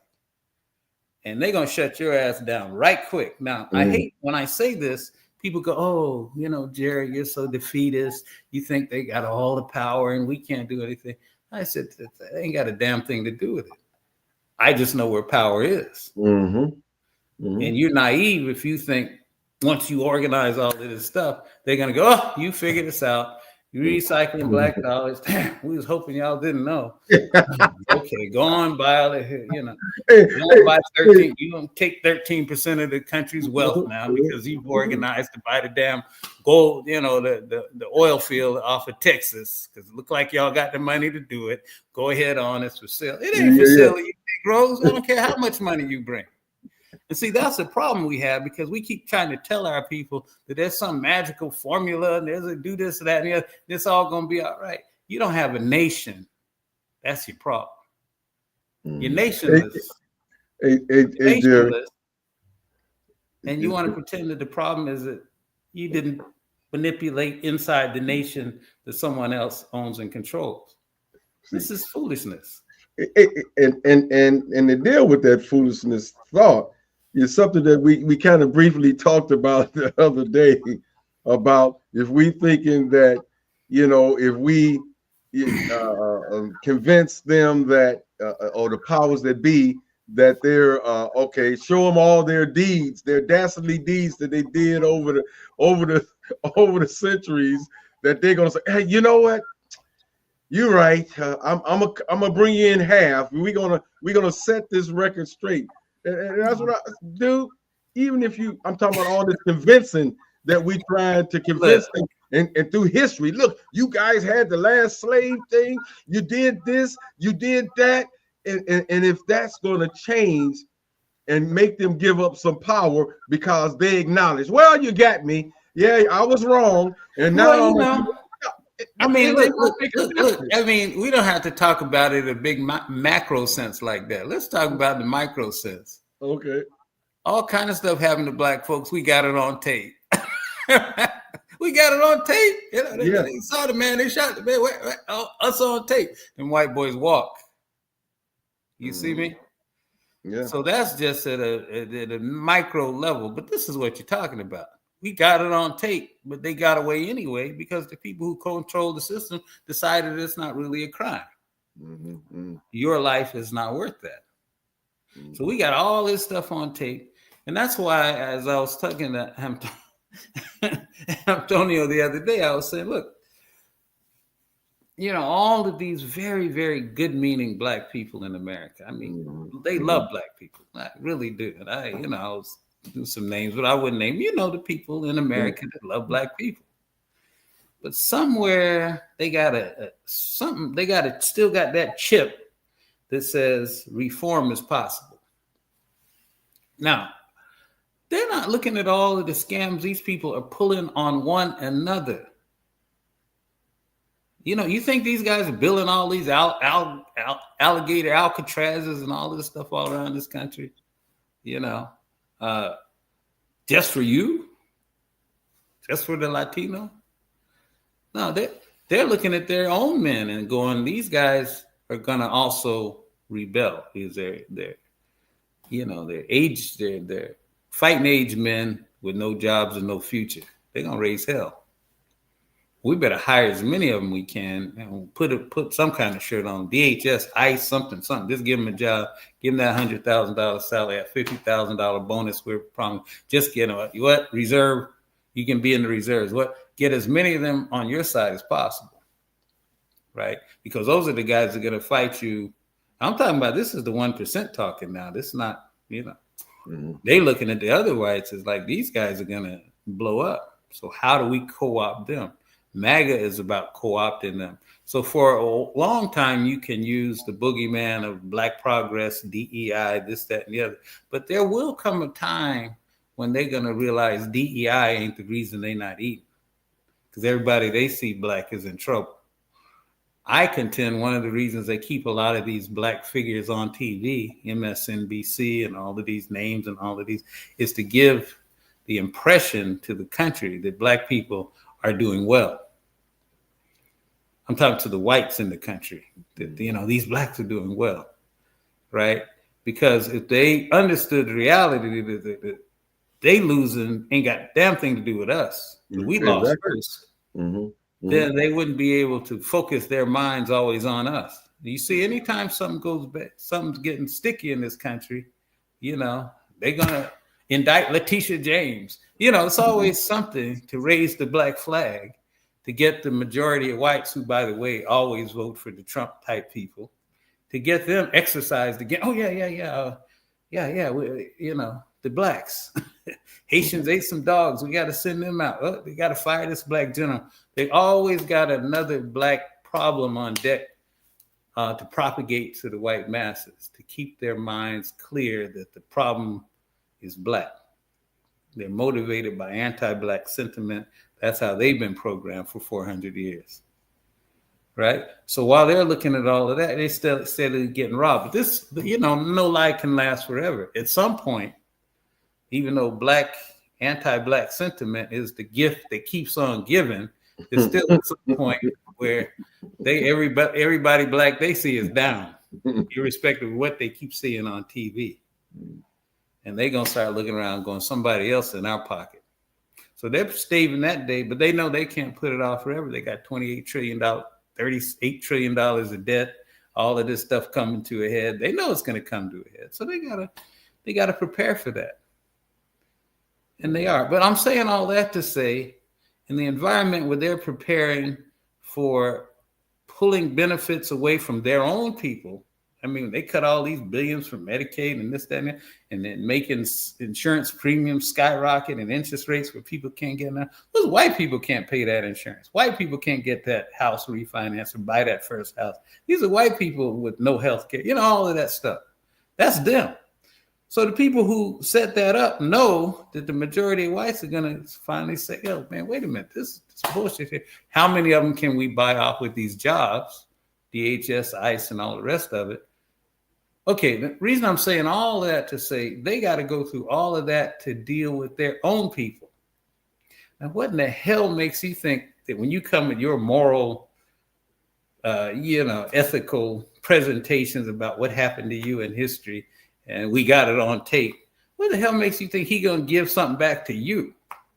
You're the last of his concern, and you're the last that he's going to give it. You know, you're not even in the equation. He got the mobs to worry about. And he feeding you to the mob right now. And then when he's done feeding you to the mob, he still got to deal with the mob. Now you're going to get reparations in the middle of all of this? White boy don't have health care? Come on, knock it off. I mean, I don't know what kind of game we're playing here. You know? Yeah, well, you know, Jerry, I listen to all of this and just shake my head. Yeah, you know, they're in the street. Black dollars. Negro, what? They're in the streets right now. If you look at what happened in Washington, D.C. last week, and social media is exposing it. You know, the 1% that control 99% of the media, they're not putting it on MSNBC and CBS and NBC and all the others.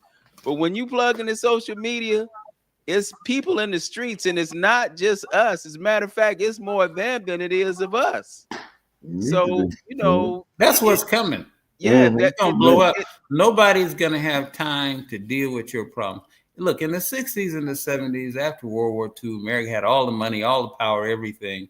They had industry. You know, white boy could get a GED, not even get that, and through nepotism and the size of the manufacturing base, could find something, feed himself, feed his family, buy a house, take a vacation, and pay for his kids to go to college on that one salary. Then they had to get the wife working. Of course, we always had the wife working, black folk. And then they had to go into more debt. They had to do all of these things to keep up. And then at some point, there's just nowhere else to turn. They just can't get that lifestyle. So that's what's going on now. They're living, looking back, realizing somebody screwed us.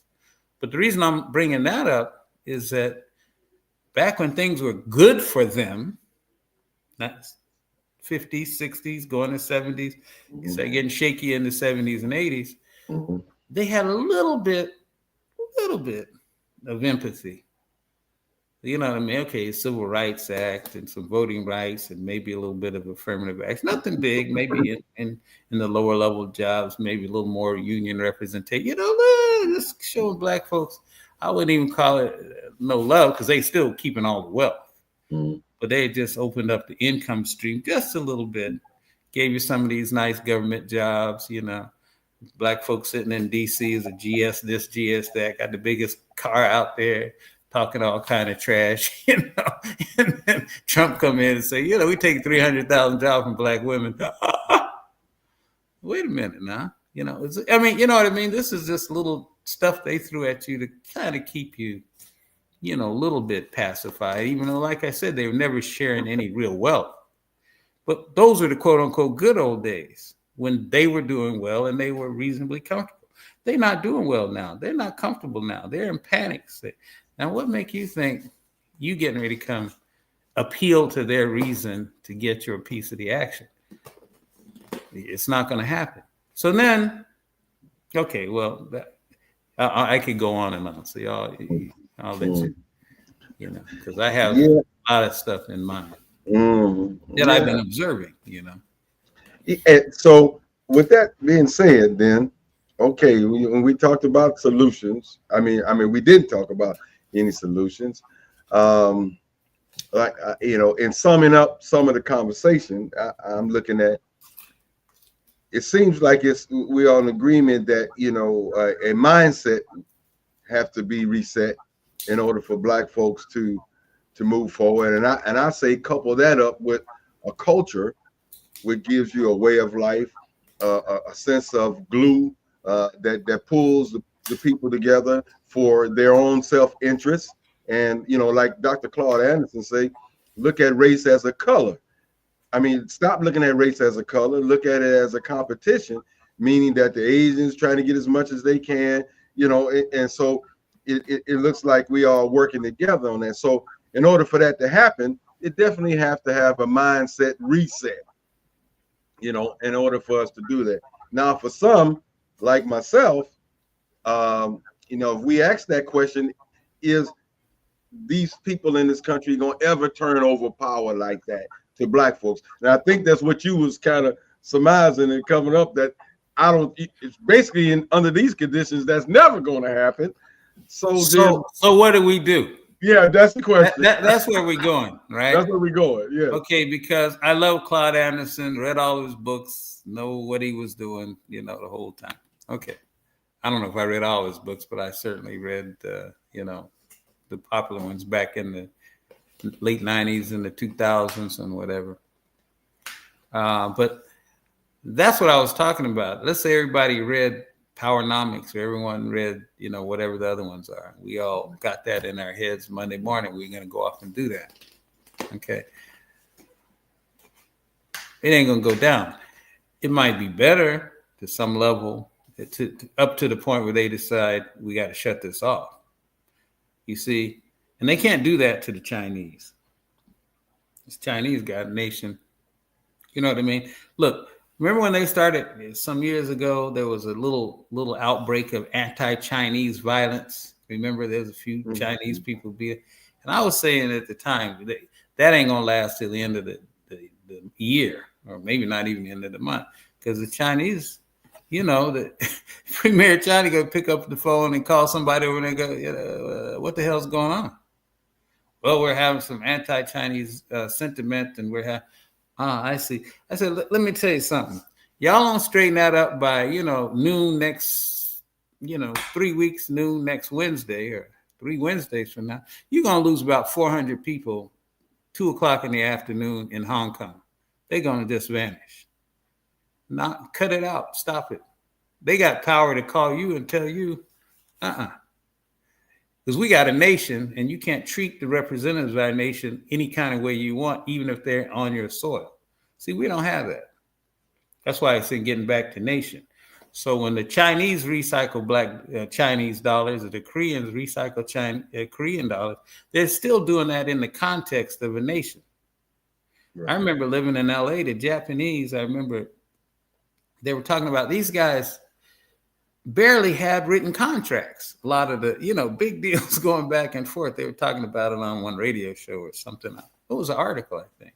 Mm-hmm. And that was because back home in Japan, it's like if you got the reputation in Los Angeles of ripping off another Chinese business in Los Angeles, all kind of hell gonna break loose. You don't want to be the guy or the group or the family or whatever who's got a reputation of cheating the next one. Not only are they gonna blackball you from any business in Los Angeles or in the US, even your people at home gonna have problems. So don't you dare. So they didn't have to write all this down and have all these lawyers and spend all that. It's culture. They got a nation, and you behave within the constraints of the culture of the nation that represents you. Yes. See, we don't have that. Yes. And if you want to say African Americans are quote unquote a nation, I can argue about that. I don't buy that. I think we like to see ourselves as that. Maybe it's convenient. Maybe it's a way of just distancing ourselves from Africa. We don't need Africa because we got a nation. You don't have no nation. People can do with you as they please because you don't have a nation somewhere on this earth. This is what Garvey tried to explain. I don't think people were listening. They just think back to Africa to do what? So now back to what I would consider solutions or, things we can be doing. Okay, I got Brother Vince Robinson here, right? Brother Vince got family. He's got allegiances. He got hundreds of apartment units. Is it hundreds, Vince? Yeah. Hundreds of units you got? Right. You got hundreds of apartment units that he's trying to manage in America. All this money. Now, he's looking and saying, no, wait a minute, you think I'm getting ready to pull up and go to Africa right now? My mother's not feeling well. My son is, all of these real life connections. We all have them if we're alive. So it's not practical for me to say move to Africa. Because the reality is really just, we can talk what we want, but, there's certain practicalities that for some people, and it usually has to do with, deeply has a lot to do with families a lot of time and their people and their, just their family, it's not in a position, my daughters, whatever. Okay. But once you decide that Garvey was right, once you decide that there has to be power built on the African continent to represent you or to represent your grandchildren, it may not happen that quick, to where they are plugged into something powerful so they can't be abused anywhere around the world. Once you decide that that is necessary, even if you yourself can't necessarily go, this is a big world. It's a connected world. It's all kind of stuff you can still do. You can, of course, visit to look around to get your bearings. We need curriculum. We need,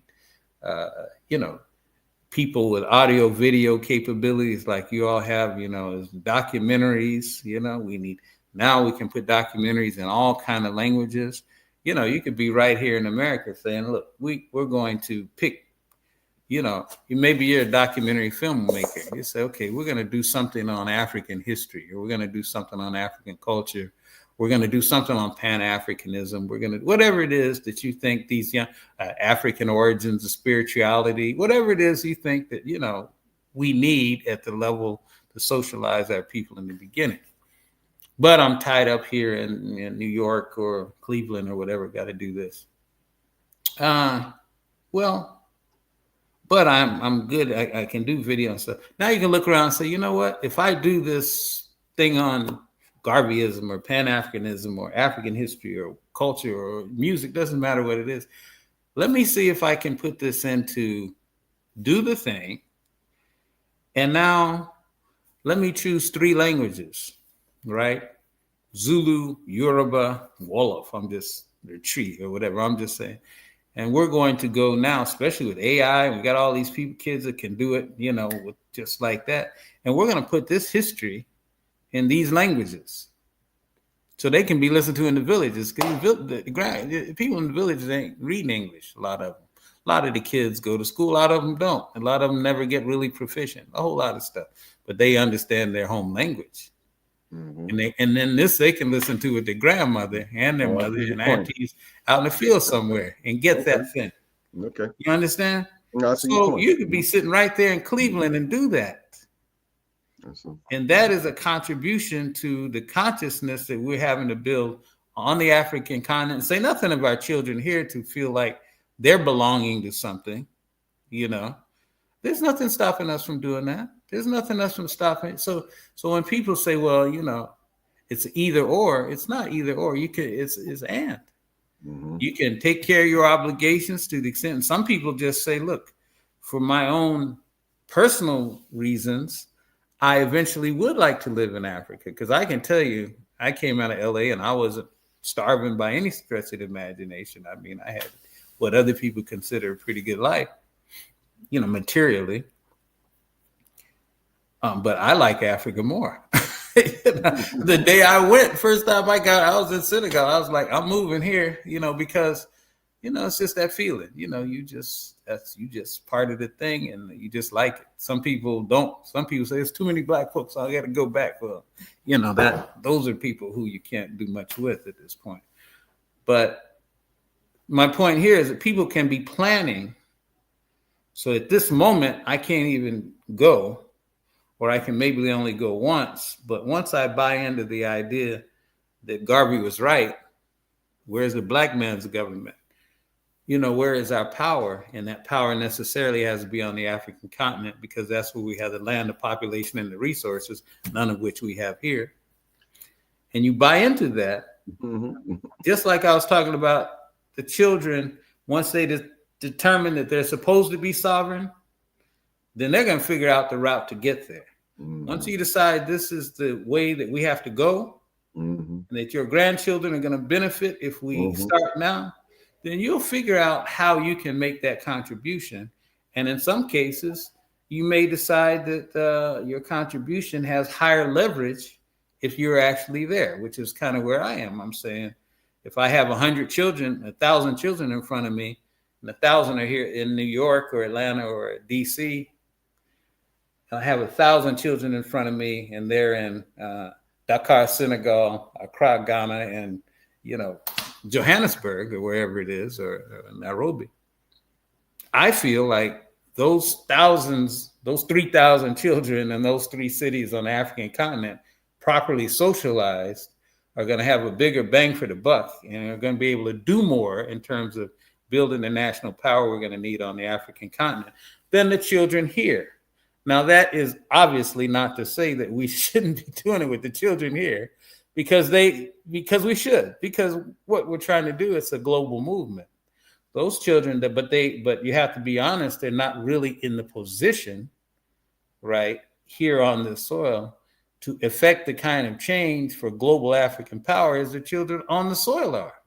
Right. So it's just a higher leverage activity. I mean, I'm just looking at it practically. But the ones who are here get it. That's good too, because what's going to be on their mind? How to connect. To either be or contribute, to connect, build, strengthen, whatever it is, from where they're standing. Right. And some will come up and start manipulating inside the system. Some will get outside the system. Some will go global and be sitting over in Thailand somewhere scratching his head saying, what are we going to do to empower these Africans at the AES from my little perch right here in Thailand for whatever reason I'm there? So it's about the mission, and it's about the commonality of purpose. It's about consciousness and feeling. If you don't have those, then you're just going to be thrashing around hoping that, you can change Charlie Kirk's followers' minds. Well, good luck with that. Yeah, I so appreciate what you just shared with us, because I think it demonstrates the fact that we can do what we can do in our respective places, and I think it's a matter of everybody pitching in to do what they're capable of doing to contribute to the common good. As we conclude, I just want to emphasize the impact of our young people. We're looking at Burkina Faso and a leader who's in his 30s. And obviously, he has a different mindset from those who are in their 60s and 70s and 80s and are still responsible for nations that have ties that extend to colonial powers, so to speak, in Europe, and are enabling them to continue to affect their agenda. But I think that there has to be a change in leadership. There has to be a change in the mindset of leadership. And I think that's one of the reasons that we're seeing the turnaround in the AES as you described them. So I think that the hope really does lie, and I'm not going to use hope, I'm going to say the trust. The trust lies in the younger folk who can leverage technology, who can leverage their understanding with what they get from the elders to make a significant change in things and see the restoration to power of African people on the globe. Jerry, I want to thank you for joining us on 360 Info Network. All right. You have given us a wealth of information and knowledge, and it's just refreshing to hear your perspective, because from your seat over there on the other side of the globe, you clearly see what's happening here and there.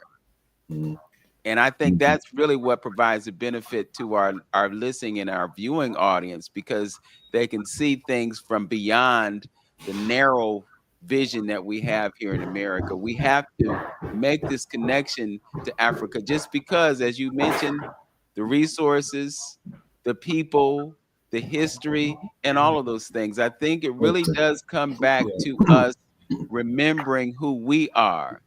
And you are descended from the strongest of the strong.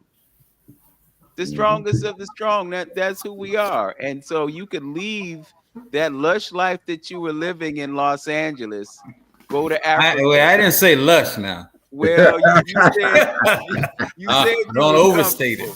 You said you were comfortable, and so you understand. Materially comfortable doesn't necessarily mean psychologically. Well, obviously you're more comfortable where you are there than you are over here in America. So, yeah. I thought you were talking about Los Angeles. And in conclusion as well, this is I think the meat of it. We have to overcome all the negative propaganda that we have received about Africa and making that connection. That's the only reason.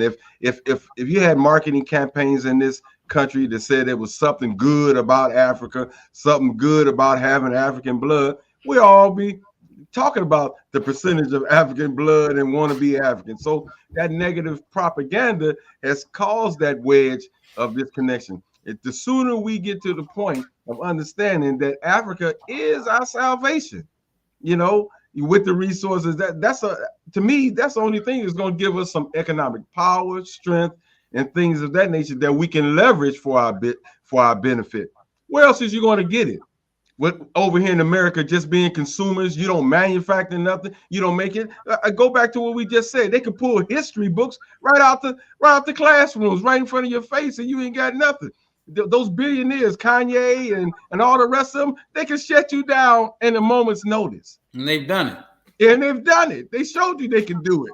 So when you go self-preservation, sovereignty, and all those things, and for you to get the wealth that you want, far as a nation is concerned, you're not going to get it here. Africa is the salvation, is the connection. And sooner we learn that, the better we are going to be as a people. And let me just say one thing for clarification. That when we say a nation on the African continent, don't even worry about how they're cut up right now. Don't worry about the Berlin walls. Don't worry about the borders that have been imposed on us by someone else. The nation has to be what we decide it's going to be, what is functional for us. You understand? So people like AES are just breaking down a couple of the Berlin lines, but they're still, the outside lines are still Berlin lines. So, but we have to, but that may be the best way to do it in the meantime, in the interim, do what you can, but we have to decide how that continent has to look to be functional and productive and safe for us, by us. And those old colonial lines are just, they're temporary, and we have to see them that way. That's why I try to present something to say, if you have to be here, because people always keep seeing this as like, oh, you saying I got to go to Africa. I ain't said that. No, I understand people have are different places in terms of their mindset and obligations. So but once you decide that that is going to be what solves the problem, as you just said, Antonio, then you use your own imagination on where to fit in and where to contribute and what to do. Good point. Mm-hmm. If you could, before we shut things down, could you just tell the folks out there what AES is? AES is Alliance of Sahel States. Now that AES is the French acronym. A is Alliance, Alliance. E is state. And I think they call it Etu or Este, something French word, and the SAES, Sahel. Okay. So it's Alliance Etu Sahel, something like that. We call it Alliance of Sahel States. And if you acronym. could, when we say AES, what we're really saying is Alliance of Sahel States, but AES is the French version of that. Mm-hmm. Right. And for those who don't know what Sahel is, define that.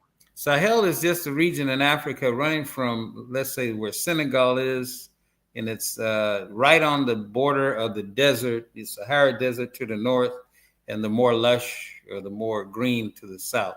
So it runs from Senegal all the way across through Chad. And I think the word Sahel actually means shore or something in Arabic or whatever it is. So they saw that as the shore of the Saharan Sea. So if you look on any map, you'll see it will say Sahel region, and you can see, and it goes from east to west, well, west to east, east to west, and not north and south. So for instance, you can be in Ghana. If you're living in the northern part of Ghana at the border, you'll be actually right in the Sahel region or right in the border. If you're in the south of Ghana by Accra or down where we are, you're not in the Sahel. So a lot of nations have the northern parts in West Africa, the northern parts of their nations are actually in the Sahel region, and the southern parts are not. But that's just, once again, that's just a function of how they drew the line. Geographers. Okay. Well, which really should anger us anyway, that we're still, trapped into this thing, and we're fighting among each other inside of Ghana with these political parties that are more dominated by this group or that group. I mean, the whole thing is just so. I don't tell people to come to Africa because we're ready for prime time right now.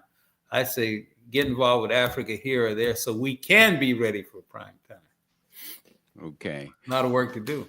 Well, on that Children note, will do it for us if we give them the gift of our energy, love, time, socialization. They'll solve the problem. On that note, we'll conclude today's broadcast. And again, thank you for joining us. Final word, do you want to mention, Antonio, before we part ways? Yes, no, just our history, our history and culture. Our ancestors are waiting on us to show us the way. And the sooner we do that, the better we'll be as a people. Okay. Right. All right. With that said, know yourself, love yourself, be yourself, and make today your absolute best day. Peace, y'all. Black power. Peace.